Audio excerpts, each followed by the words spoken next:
हंस के सवारी पर होई के सवार माई, हंस के सवारी पर होई के सवार माई।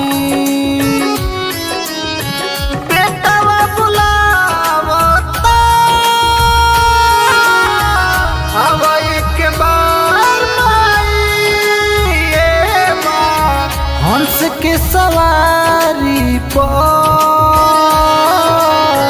होई के सवार माई, हंस के सवारी पर आओ एक बार माई।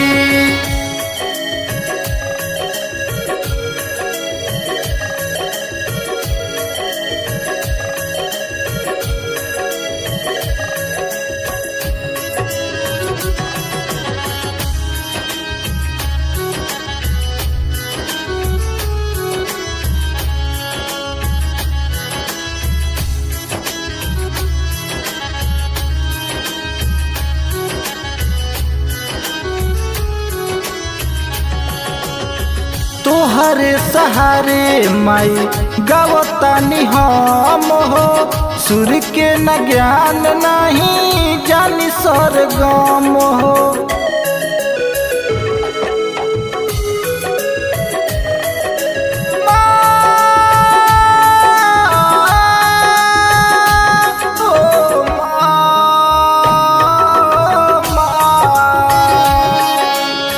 तोहरे सहारे माई गावतानी हम हो, सुर के न ज्ञान नहीं जानी सरगम हो।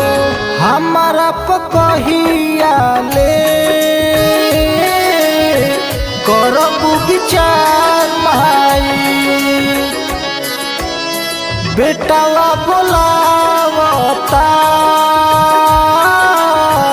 आओ एक बार माई।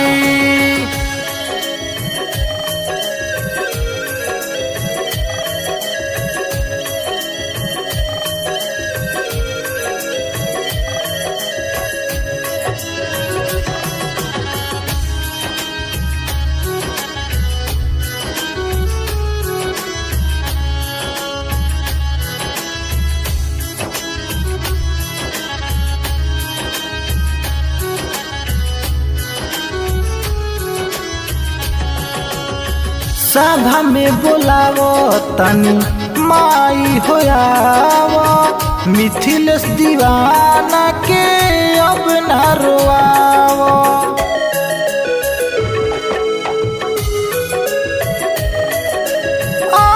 आजा माँ, आजा माँ,